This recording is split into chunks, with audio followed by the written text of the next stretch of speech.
তোমরা যারা 2025-এ মাধ্যমিক দিচ্ছ তাদের জন্য বেস্ট কোশ্চেন্স মার্ক 8 এর 9টি কোশ্চেন্স, এবং বিগত বছরে 3টির মধ্যে 2টি কিন্তু কমন পেয়েছে আমার স্টুডেন্টরা। এখন 2025-এ যারা এক্সাম দেবে ব্যাপারটা একটু বলি। প্রশ্নমান 8, 3টি থাকবে, করতে হবে কিন্তু একটা। তো সেই হিসাবে আমি তোমাদের 9টি কোশ্চেন্স রেখেছি। দেখো, অধ্যায় ভিত্তিক অধ্যায় 2, যেখানে আমি 2টো রেখেছি।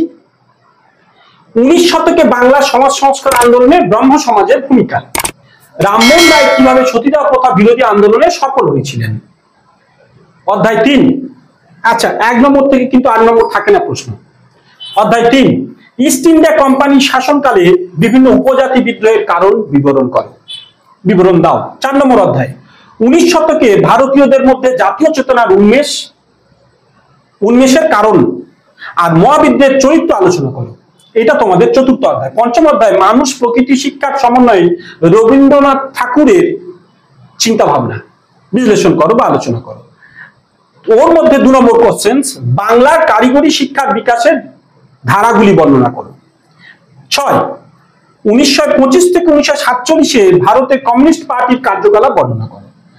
আর ওই 6 লেসনের 2, 20 শতকে ভারতের উপনিবেশ বিরোধী আন্দোলনে বামপন্থীদের ভূমিকা আলোচনা করো।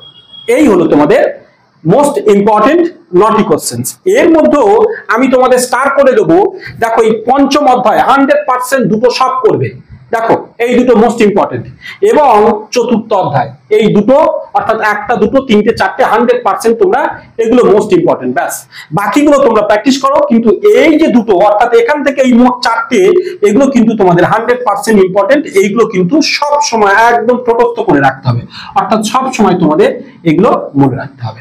চলো, এগুলো দেখতে থাকো। আর অন্যান্য সাজেশনস পাবো অলরেডি ডেসক্রিপশন বক্সে দেওয়া আছে। ও হ্যাঁ, আমাদের ফেসবুক প্রোফাইল অথবা পেজে তোমরা যেতে পারো, যেখানে একাডেমিয়া অথবা নির্জন নস্কর নামে প্রোফাইল আছে। ডেসক্রিপশন বক্সে তার লিংক দেওয়া আছে, সেখান থেকেও নানান তথ্য অবশ্যই পাবে এবং লাইভ সেশনস থেকে অনেক উপকার পাবে। বেস্ট অফ লাক, সাথে থেকো।